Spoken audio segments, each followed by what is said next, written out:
Hello and welcome to another lesson in the Introduction to Computer series, of course. So in this lesson, we will cover input versus output, two very important aspects of what makes a computer.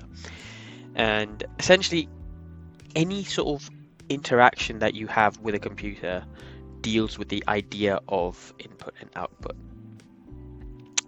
So if you've been following up with all the previous lessons, you're aware of what is a computer, you're aware of the definition of a computer, you're aware of what is the difference between memory and storage, and you know what binary is. So this lesson will be a slightly lighter one. It's going to cover an overview of input and output, what defines an input, what defines an output, some examples of both, and how do they differ, and so forth.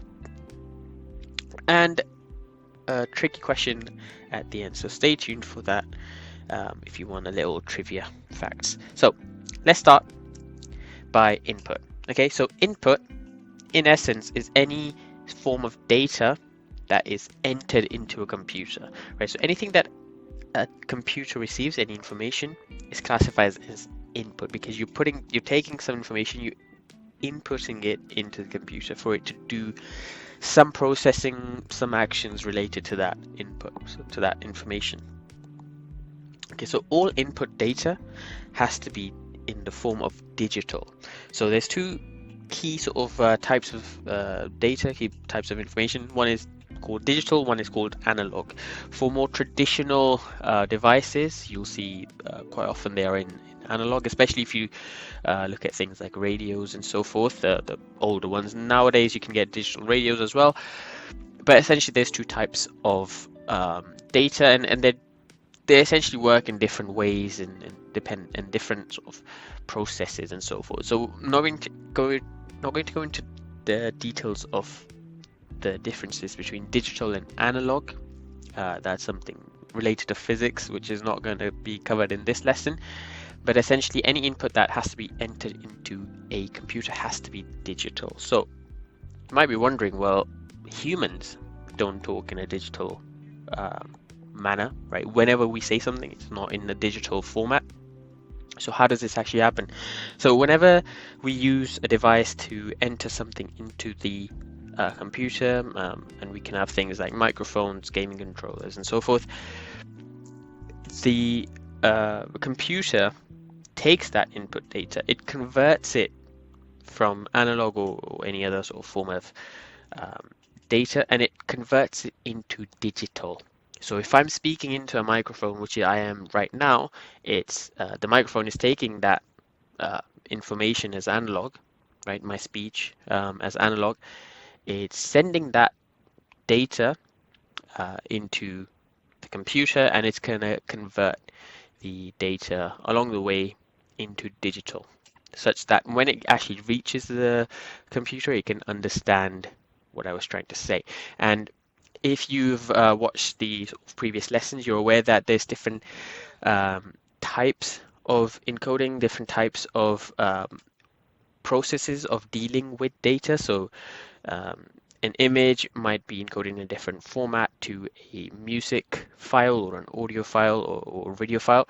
So because I'm using an audio file, I'm trying to record some speech, the encoding will be carried out in a different format, such that when the file is converted into binary and so forth, along with the encoding, the computer is able to translate what I'm saying into a more sort of digital format. So that is input, right? Anything you put into the computer, right? So what is output? Fairly straightforward. Is basically the opposite of input. Anything that a computer outputs, anything the computer sends, any information, any data, is output. So output data has to be converted from digital to analog, right? It's basically the opposite process now. So if you're watching a video on the laptop, right, you're on YouTube, you're on Skillshare, you're watching a video, it's being displayed in, well, it was originally being displayed in a digital format. In order for the screen, the monitor, to be able to show it, it needs to be converted into analog so that we can, as humans, understand that information, that data. So essentially it's the opposite process of converting analog data into digital, right? Now we're doing digital analog. It's essentially, imagine trying to speak to someone who speaks a completely different language to you, right? So say if you only speak English, you're trying to communicate with someone who only speaks Spanish, right? You have to translate what you are saying into Spanish and then say those words, and the other person has to do the opposite in order for you to communicate. And that's essentially what's happening here with a computer and a human. And some examples of output devices include output from a speaker, right? If you're listening to something, output from a monitor, if you're watching something, and output from a printer. And one thing I'll mention here is that there's a word or key term called peripherals, right? So you might have heard that, you might have been flown around in relation to devices, in relation to outputs. So essentially, peripherals are devices that are used to attach to a computer in order for the computer to output or input some information. Okay, so a printer is essentially a peripheral. So peripherals are devices that are not necessary for a computer to work, but they are additional sort of support devices, you can say. For example, a monitor is quite important, right? Or at least a screen, without which you wouldn't be able to actually interact with it. I mean, you could still do that, but for modern laptops it would be quite difficult, whereas a printer is more of a additional add-on. So just a side note there. So now it's time for the cool sort of trivia fact. So I'm going to ask you a question. Name an example of a device that is used for both input and output. So pause the video. A device used for input and output. And the answer is, it's not an iPhone. It is a touchscreen. So a touchscreen is one of those hybrids, essentially, where you can enter information into the computer, into the phone, using the touchscreen. Right? You touch an icon, an app, and it opens that app. It recognizes that you've entered some information, and at the same time, you can see some output on the screen as well.